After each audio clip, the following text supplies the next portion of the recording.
Rich dad poor dad chapter 1। आइए शुरुआत करते हैं रॉबर्ट कियोसाकी के अनुसार।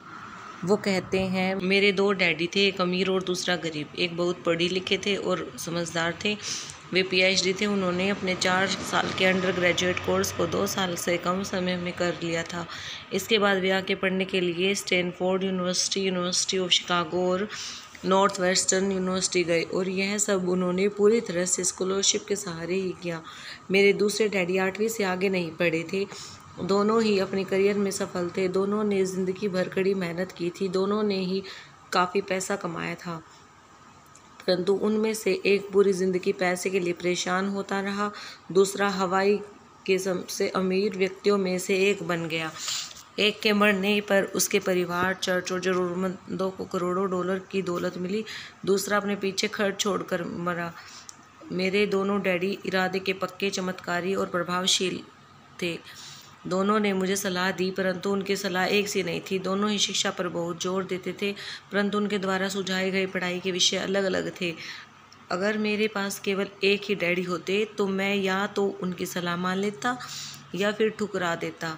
क्योंकि सलाह देने वाले 2 थे, इसलिए मेरे पास 2 विरोधाभासी विचार होते थे। किसी भी एक विचार को सीधे सीधे मान लेने का या ना मान लेने के बजाय मैं उनके दोनों पर काफ़ी सोचा करता था, उनकी तुलना करता था और फिर खुद के लिए फैसला किया करता था। समस्या यह थी कि अमीर डैडी अभी अमीर नहीं थे और गरीब डैडी अभी गरीब नहीं थे। दोनों ही अपने करियर शुरू कर रहे थे और दोनों ही दौलत तथा परिवार के लिए मेहनत कर रहे थे, परंतु पैसे के बारे में दोनों के विचार ये एकदम अलग थे। उदाहरण के तौर पर एक डैडी कहते थे, पैसे का मोह ही सभी बुराइयों की जड़ है, जबकि दूसरे डैडी कहा करते थे, पैसे की कमी ही सभी बुराइयों की जड़ है। जब मैं छोटा था तो मुझे दोनों डैडियों की अलग अलग सलाहों से दिक्कत होती थी। एक अच्छा बच्चा होने के नाते मैं दोनों की बातें सुनना चाहता था। परेशानी यह थी कि दोनों एक सी बातें नहीं करते थे। उनके विचारों में ज़मीन आसमान का फ़र्क था, खासकर पैसे के मामले में। मैं काफ़ी लंबे समय तक सोचता रहा कि उनमें से किसने क्या कहा, क्यों कहा और उसका क्या परिणाम होगा। मेरा बहुत सा समय सोच विचार में ही गुजर जाता था। मैं खुद के बारे में बार बार इस तरह के सवाल पूछा करता था, उन्होंने ऐसा क्यों कहा? और फिर दूसरे डैडी की कही हुई बातों के बारे में भी इसी तरह से सवाल पूछता। काश मैं यह बोल सकता, हाँ वे बिल्कुल सही हैं, मैं उनकी बात से पूरी तरह सहमत हूँ, या यह कहकर कि मैं सीधे उनकी बात ठुकरा सकता। बुड्ढे को यह नहीं पता कि वह क्या कर रहा है, क्योंकि दोनों ही मुझे प्यारे थे, इसलिए मुझे खुद के लिए सोचने पर मजबूर होना पड़ा। इस तरह सोचना मेरी आदत बन गई और जो आगे चलकर मेरे लिए बहुत फ़ायदेमंद साबित हुई। अगर मैं एक तरह से ही सोच पाता तो यह मेरे लिए इतना फ़ायदेमंद नहीं होता। धन दौलत का विषय स्कूल में नहीं बल्कि घर पर पढ़ाया जाता है। शायद इसलिए अमीर लोग और ज़्यादा अमीर हो जाते हैं, जबकि गरीब और ज़्यादा गरीब होते जाते हैं और मध्यम वर्ग कर्ज में डूबा रहता है। हम में से ज़्यादातर लोग पैसे के बारे में अपने माता पिता से सीखते हैं। कोई गरीब पिता अपने बच्चे को पैसे के बारे में क्या सिखा सकता है? वह सिर्फ इतना ही कह सकता है, स्कूल जाओ और मेहनत से पढ़ो। हो सकता है वह बच्चा अच्छे नंबर से कॉलेज की पढ़ाई पूरी कर ले, फिर भी पैसे के मामले में उसकी मानसिकता और उसका सोचने का ढंग एक गरीब आदमी जैसा ही बना रहेगा। यह सब उसने तब सीखा जब वह छोटा बच्चा था। धन का विषय स्कूल में नहीं पढ़ाया जाता। स्कूलों में शैक्षणिक और व्यावहारिक निपुणताओं पर जोर दिया जाता है, न कि धन संबंधी निपुणता पर। इससे यह साफ हो जाता है कि जिस स्मार्ट बैंकर्स, डॉक्टर्स और अकाउंटेंट के स्कूल में अच्छे नंबर आते हैं, वे जिंदगी भर पैसे के लिए संघर्ष क्यों करते हैं। हमारे देश पर जो भारी कर्ज लदा हुआ है वह काफ़ी हद तक उन उच्च शिक्षित राजनेताओं और सरकारी अधिकारियों के कारण है जो आर्थिक नीतियां बनाते हैं, और मज़े की बात यह है कि वे धन के बारे में बहुत कम जानते हैं। मैं अक्सर नई सदी में आने वाली समस्याओं के बारे में सोचता हूँ। तब क्या होगा जब हमारे पास ऐसे करोड़ों लोग होंगे जिन्हें आर्थिक और चिकित्सकीय मदद की ज़रूरत होगी। धन संबंधी मदद के लिए या तो वे अपने परिवार या फिर सरकार पर निर्भर होंगे। क्या होगा जब मेडिकेयर और सोशल सिक्योरिटी के पास का पैसा खत्म हो जाएगा। किस तरह कोई देश तरक्की कर पाएगा अगर पैसे के बारे में पढ़ाई की जिम्मेदारी माता पिता के ऊपर छोड़ दी जाएगी, जिनमें से ज़्यादातर गरीब हैं या गरीब होंगे। क्योंकि मेरे पास 2 प्रभावशील डैडी हैं, इसलिए मैंने दोनों से ही सीखा। मुझे दोनों की सलाह पर सोचना पड़ता था।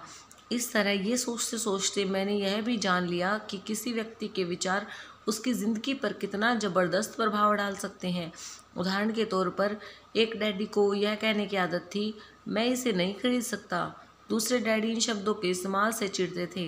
वे जोर देकर कहते थे, मुझे इसकी बजाय यह कहना चाहिए, मैं इसे कैसे खरीद सकता हूँ। पहला वाक्य नकारात्मक है और दूसरा प्रश्नवाचक।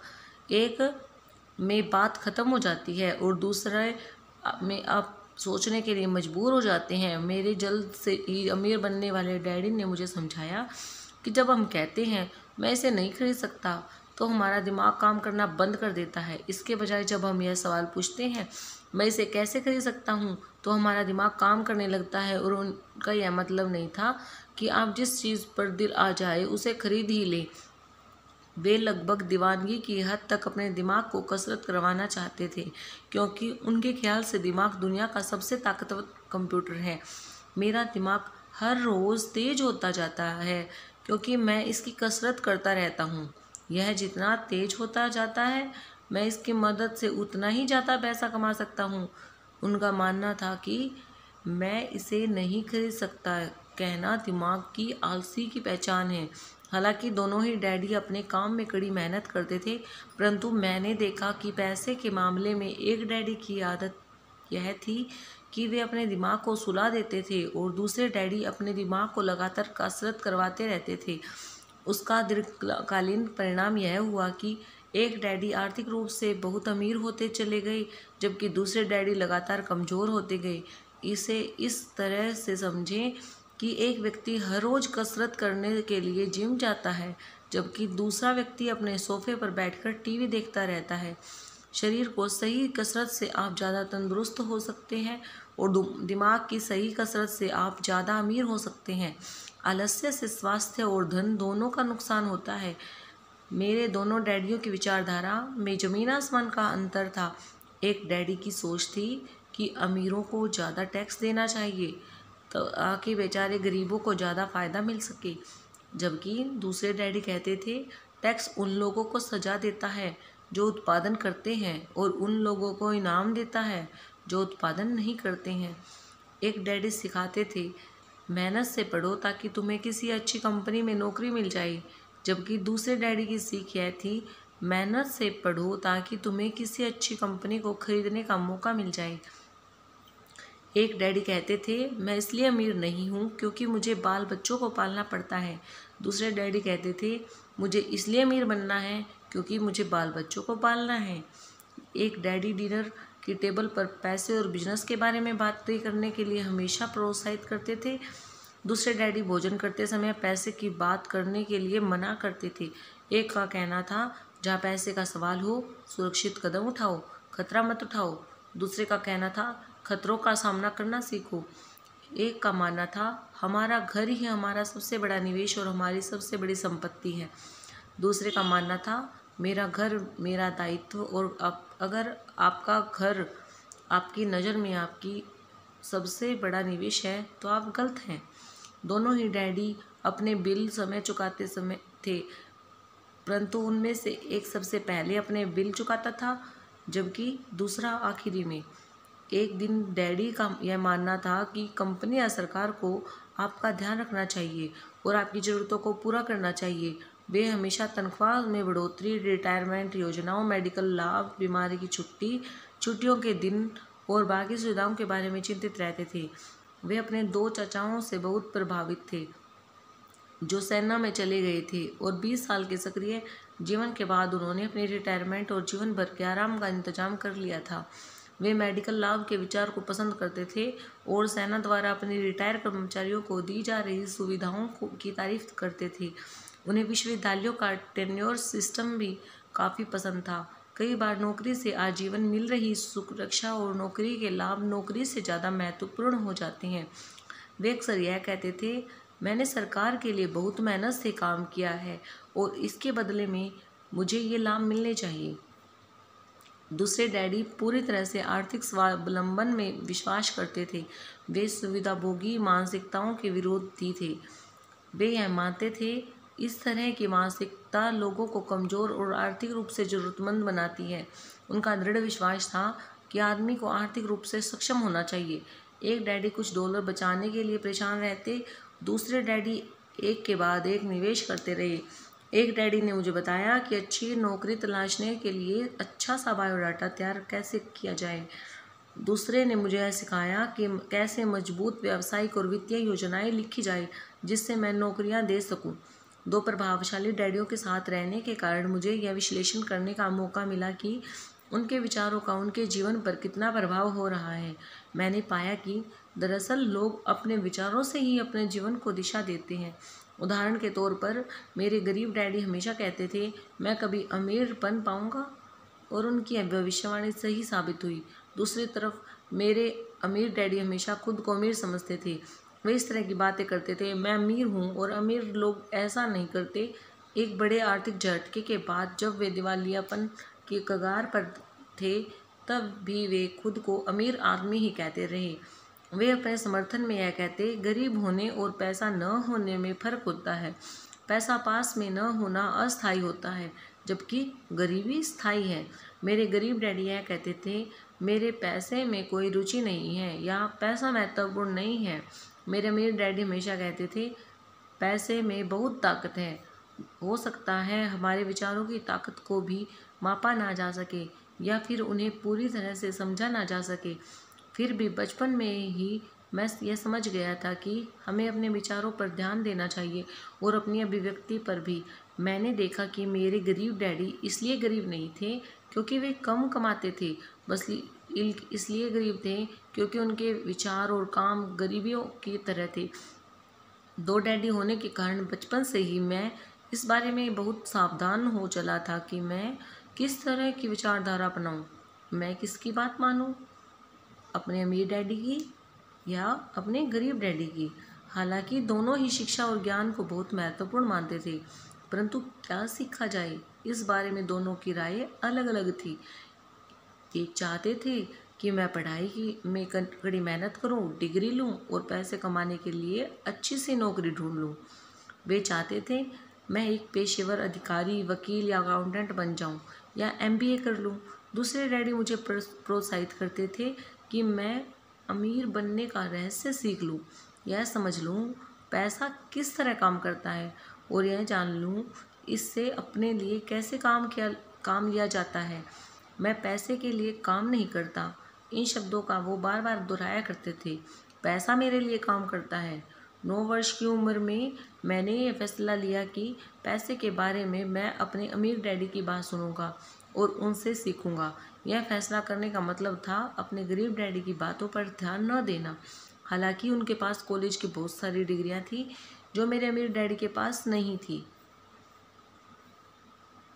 रॉबर्ट फ्रॉस्ट का सबक। रॉबर्ट फ्रॉस्ट मेरे पसंदीदा कवि हैं। हालांकि मुझे उनकी बहुत सी कविताएं पसंद है, परंतु रोड नॉट टेकन मुझे सबसे ज़्यादा पसंद है। मैं इसकी शिक्षा का इस्तेमाल हर रोज़ करता हूँ। The rose not taken. पीले जंगल में 2 राहें बढ़ती थी और अफसोस कि मुझे एक को चुनना था और मैं अकेला पथिक खड़ा रहा देर तक, यह देखते हुए कि यह राह कहाँ तक जाती है, झुरमुटों में मुड़ने के पहले। फिर मैंने दूसरी राह चुनी, उतनी ही सुंदर और शायद बेहतर भी, क्योंकि यहाँ घास ज़्यादा थी और कम लोग गुजरे थे। हालांकि लोगों के गुजरने से यहाँ भी उतना ही नुकसान हुआ था और दोनों ही उस बराबर थी। पत्तियों पर काले कदम नहीं थे और मैंने पहले को अगले दिन के लिए रखा, पर यह जानते हुए कि किस तरह रास्ते निकलते हैं। मुझे शक था कि मैं कभी लौटूंगा। मैं आह भरकर यह कहूँगा, आज से सदियों बाद शायद एक जंगल में 2 राहें बढ़ती थी और मैंने कम चली हुई राह को चुनना और इसी बात से सारा फर्क पड़ा।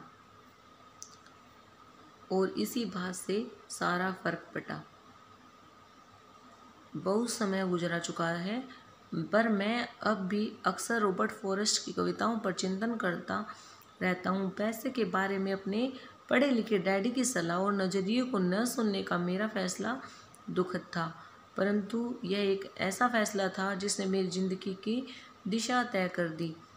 एक बार मैंने यह फैसला कर लिया कि मुझे किसकी बात सुननी है, तो उसके बाद मेरी धन संबंधी शिक्षा शुरू हो गई। मेरे अमीर डैडी ने मुझे 30 साल से भी ज़्यादा समय तक सिखाया, तब तक जब तक कि मेरी उम्र 39 साल तक की नहीं हो गई, और उसके बाद उन्होंने सिखाना बंद कर दिया। उन्होंने यह देख लिया मैं वह बहुत कुछ समझ चुका हूँ जो वे मेरी मोटी बुद्धि में भरने की कोशिश कर रहे थे। पैसा एक तरह की ताकत है, परंतु इससे भी बड़ी ताकत है वित्तीय शिक्षा। पैसा तो आता जाता रहता है, परंतु अगर आप यह नहीं जानते कि पैसा किस तरह से काम करता है, तो आप ज़्यादा ताकतवर हो जाते हैं और आप दौलत कमाना शुरू कर देते हैं। केवल सकारात्मक चिंतन से ही यह समस्या हल नहीं हो सकती, क्योंकि ज़्यादातर लोग स्कूल में पढ़ते हैं और वहाँ वे कभी यह नहीं सीख पाते पैसा किस तरह से काम करता है, इसलिए वे पैसे के लिए काम करने में अपनी सारी ज़िंदगी बर्बाद कर देते हैं। मेरी शिक्षा जब शुरू हुई तब मैं केवल 9 साल का था, और इसी कारण मेरे अमीर डैडी ने मुझे जो पाठ सिखाया वो बहुत आसान थी, और सारी बातों को छोड़कर विचार किया तो उन्होंने मुझे 30 सालों तक कुल 6 महत्वपूर्ण पाठ पढ़ाए। यह पुस्तक उन्हीं 6 पाठों में से है, और इससे भी उतना ही आसान बनने की कोशिश की गई जितना कि मेरे अमीर डैडी ने मेरे लिए आसान बनाया था। यह पाठ आपके लिए जवाब की तरह नहीं लिखे गए हैं, बल्कि मार्गदर्शक की तरह लिखे गए हैं। ऐसे मार्गदर्शक जो ज़्यादा अमीर बनने में आपकी और आपके बच्चों की मदद करेंगे, चाहे बदलती हुई यह अनिश्चित दुनिया में कुछ भी होता रहे। आपका सुनने के लिए धन्यवाद।